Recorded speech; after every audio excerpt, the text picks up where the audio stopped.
Pengurus baru Gabungan Pengusaha Kelapa Sawit Indonesia (GAPKI) tahun 2023 hingga 2028 telah resmi dikukuhkan. GAPKI diharapkan mampu mengantisipasi kampanye negatif mengenai pengembangan kelapa sawit yang dianggap sebagai penyebab perubahan iklim. Di sisi lain, kelapa sawit adalah komoditas penting dalam pertumbuhan ekonomi nasional yang sekaligus menjadi penyumbang terbesar nilai ekspor pertanian. Merespon hal tersebut, Maruf Amin meminta GAPKI menyebarkan edukasi dan kampanye positif serta membuktikan pengembangan kelapa sawit Indonesia yang berkelanjutan kepada dunia internasional. Tentu ini menjadi tugas kita bersama, pemerintah, pengusaha kelapa sawit, petani kelapa sawit, beserta semua stakeholder yang terkait untuk menyusun strategi dan melakukan kampanye positif guna menekan isu tersebut, serta membuktikan bahwa upaya pengembangan industri kelapa sawit nasional tetap memperhatikan prinsip keberlanjutan dan ramah lingkungan.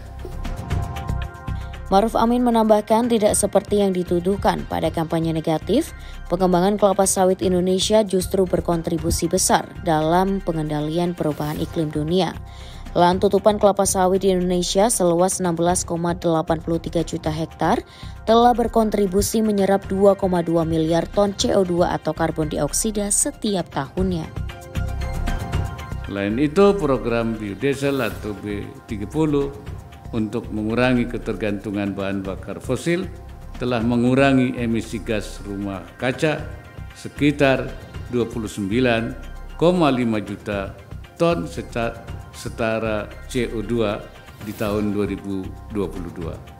Artinya, kontribusi kebun sawit nasional ternyata cukup besar dalam pengendalian perubahan iklim. Sementara itu, menurut keterangan Edi Martono, Ketua Umum GAPKI terpilih, kampanye negatif kelapa sawit hingga saat ini tidak begitu berdampak. Namun pihaknya tidak tinggal diam.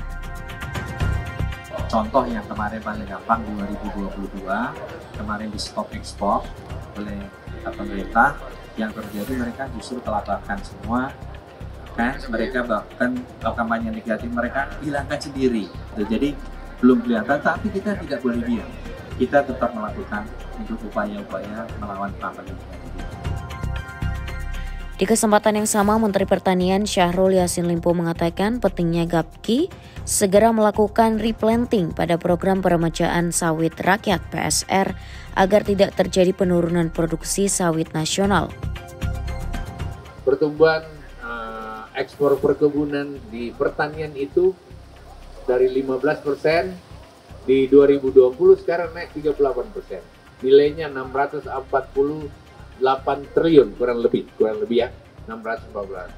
Tentu saja ini sebagian besar karena sawit. Kita tahu sawit kita memang nomor 1 di dunia, ada 16 juta lebih hektar. Tetapi kalau kita tidak melakukan replanting, setelah 15-20 tahun produksinya akan turun. Mentan juga menambahkan kelapa sawit saat ini juga dimanfaatkan sebagai biodiesel pengganti bahan bakar solar. Bersama GAPKI, Mentan berkomitmen menumbuhkan ekspor perkebunan 1.000 triliun hasil dari pengembangan kelapa sawit. Dari Jakarta, Putri Mutia, Windu Wicaksono, Tim TV Tani mengabarkan.